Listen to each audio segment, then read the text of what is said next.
Plusieurs associations dans les régions du Nord, de l'extrême Nord et de l'Adamawa ont des ambitions. Se développer, disposer de plus de moyens de production, de transformation et de conservation.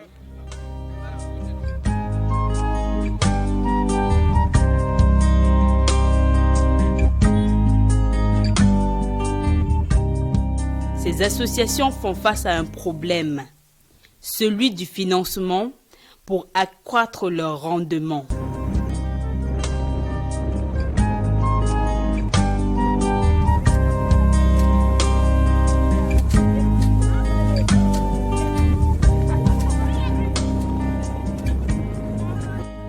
Grâce au parrainage du Minader, Eba Fosa fait le plaidoyer pour le changement des tendances.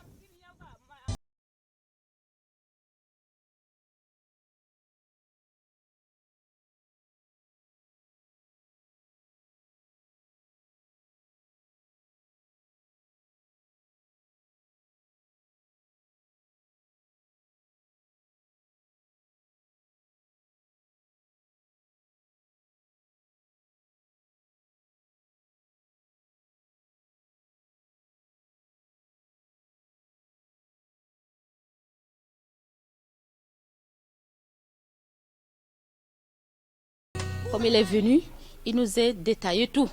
Si maintenant peut-être qu'on a 100 000 francs et que notre budget demande 500 000, qu'est-ce qu'il faut donc?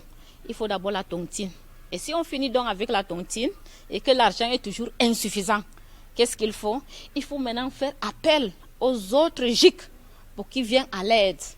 Nous allons donc acheter, que ce soit le tricycle, que ce soit les besoins. On envoie d'abord à un groupe pour que ça évolue. Au fur et à mesure, l'année prochaine, ça progresse. On est là pour payer donc les dettes passées. Et puis, une GIC peut donc solliciter aussi ce qu'il veut. Mais on ne doit pas donc acheter les mêmes choses. Ça doit être un peu différent. Et c'est comme ça qu'on doit donc grandir dans notre arrondissement. Ce mécanisme interne de mobilisation de fonds se fait à travers ce qu'on a appelé les tontines vertes. Ces tontines vertes permettent aux différents groupes de mobiliser des fonds. D'abord, à l'intérieur de leur groupe, ils font des tontines. Et s'ils ont des projets, par exemple, s'ils ont des projets, des grands projets, ils peuvent ne pas trouver l'argent à l'intérieur de la première tontine. Mais comme il y a 10, 20 tontines qui se sont mises ensemble, la tontine 2 pourrait dans sa caisse d'épargne trouver de l'argent, la tontine 3, la tontine 4, si bien qu'au finish, on arrive à faire un projet de 1, de 2 millions parce qu'on a mutualisé les caisses. Mais maintenant, il peut se faire que au niveau de toutes ces caisses, on ne trouve pas de l'argent. Ce n'est qu'à ce moment-là qu'on va faire appel à un investisseur ou à une microfinance ou à une banque locale pour pouvoir compléter. De notre côté, nous travaillons pour voir des investisseurs, pour voir des banques qui peuvent être prêts à donner de l'argent à ces villages, à ces communautés à un taux préférentiel. Ce qui fait que, à ce moment-là, les femmes peuvent réaliser leurs projets sans courir un peu partout, chercher de l'argent, mais sur le plan local, mobiliser de l'argent. Combien de ça? 10 sacs. Voilà, un sac de maïs coûte combien?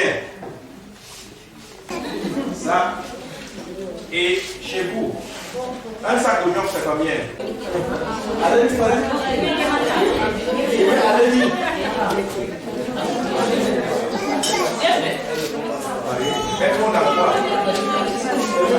Des actions qui peuvent aussi jouer un rôle d'encadrement de ces coopératives agricoles. Leur faire comprendre les projets Sahara Vert et Djangui Green Digital Invest. En plantant les arbres. Est-ce qu'on se comprend? Donc, ça veut dire que chacun de nous doit faire quelque chose. C'est pour ça que nous avons de planter les arbres, il faut d'abord...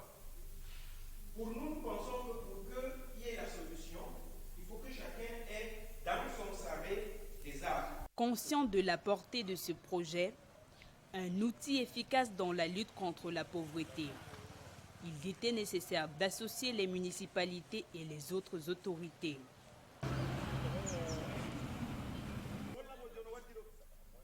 Nous avons rencontré des étrangers qui sont quittés de très loin pour venir vraiment nous accueillir. Dans la vie, on ne doit pas rester seulement crispé, on n'attend pas. Il y a les produits non liés, que maintenant les femmes ne restent même plus à la maison. On part chercher les grains de Nîmes, on achète même une tasse à 500, on prend 3 tasses, on trouve 1 litre, c'est déjà 5 000, 10 000. C'est déjà l'évolution. Même les enfants, on amène nos enfants déjà à l'école. C'est un pas en avant. Je préférais que toute femme qui écoute ma parole aujourd'hui ne doit pas rester vraiment attendre qu'on lui donne. Il faut qu'elle doit prendre les choses en jour.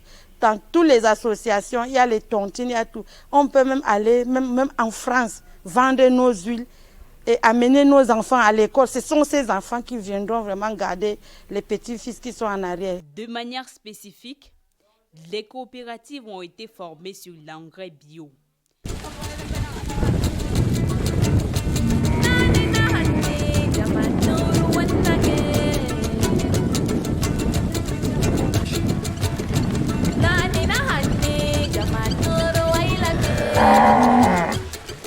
Il nous a mis dans la tête qu'il ne faut jamais mettre les trucs produits chimiques et des trucs. Il faut maintenir les produits naturels.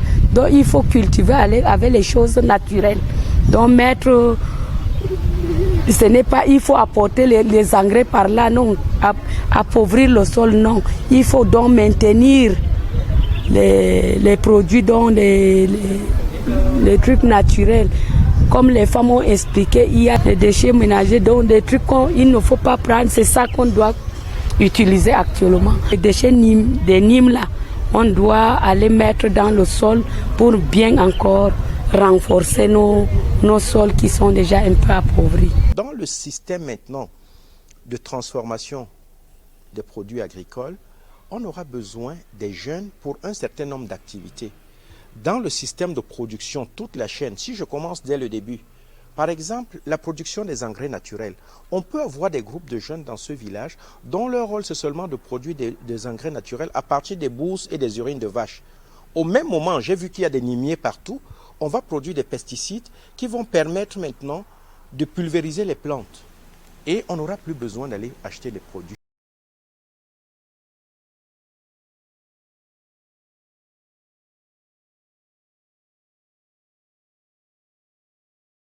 L'analyse des orientations de 2021 en prenant compte le contexte sanitaire, ceci après avoir évalué les activités de l'année 2019-2020.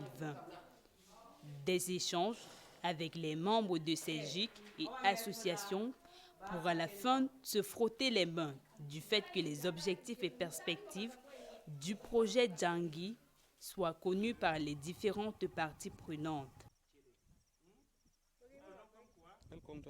Je suis sûr que les femmes de ce village sont riches.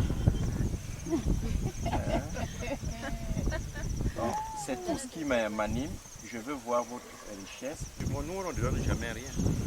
C'est vous qui devez cotiser pour aller payer pour le problème. Vous avez suivi. Nous n'inventons rien. Les femmes font déjà les tontines et tout. Mais tout ce que nous disons, il faut verdir un peu. Mais toutes ces femmes-là, il faut qu'elles soient comme les Mababens au Togo. Pourquoi demain, là, quand je reviens ici, vous avez vu la situation de référence là, mais quand je reviens ici, il faut qu'on voit au moins une voiture garée. Là, parce que c'est le fruit, n'est-ce pas, de la mutualisation des efforts des différentes tontines pour grandir. Donc, voilà un peu ce que je dis. Les tontines doivent mutualiser leur façon de faire. Comme ça va permettre de grandir et ça va permettre, n'est-ce pas, qu'on ait des productions bio. Ça, nous sommes là pour le vert, tout ce qui respecte l'environnement, les changements climatiques, la santé de l'homme. Et c'est pour ça que nous disons zéro pollution, zéro désert, zéro faim, zéro pauvreté. Nous sommes là pour le business désormais il faut voir l'agriculture comme un business et non, comme ça se voit aujourd'hui, comme une œuvre sociale. Non, l'agriculture c'est un business et nous pouvons devenir riches à travers ça. Voilà pourquoi nous sommes là. Créée il y a un peu plus de 30 ans, l'Action pour le développement équitable, intégré et durable, en abrégé ADAID, partie sur cette base dans ce partenariat avec EBAFOSA, est une certitude du changement de comportement des membres des groupes d'initiative communes sur la perspective qu'ils ont de la protection de l'environnement face à l'avancée du désert, des zones où l'on observe les espaces dénudés.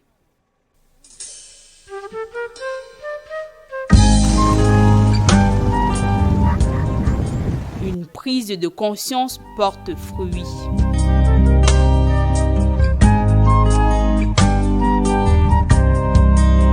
Le sarré vert est bon pour la protection de l'environnement et ça nous permet aussi de respirer de l'air pur et ça nous donne aussi de l'ombre.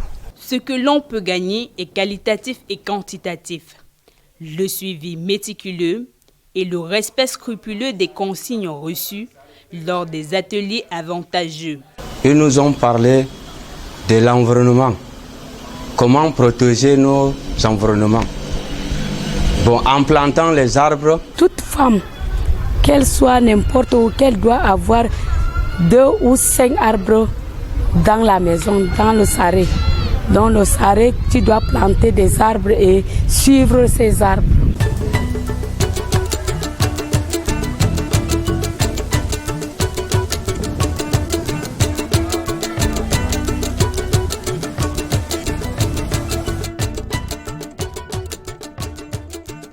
Donc si on plante les arbres, on aura de l'ombre partout. On sera dans le sarré vert. Chaque maison doit avoir au moins 2 plantes pour rendre le Sahel vert. Chaque association doit participer. L'espoir d'un environnement vert s'enracine grâce à cette initiative commune d'ADAID et EBAFOSA. L'on s'achemine vers un modèle de mutualisation des efforts des GIC, un pas significatif vers la lutte contre la pauvreté. 0 faim, 0 désert, 0 pauvreté et 0 conflit.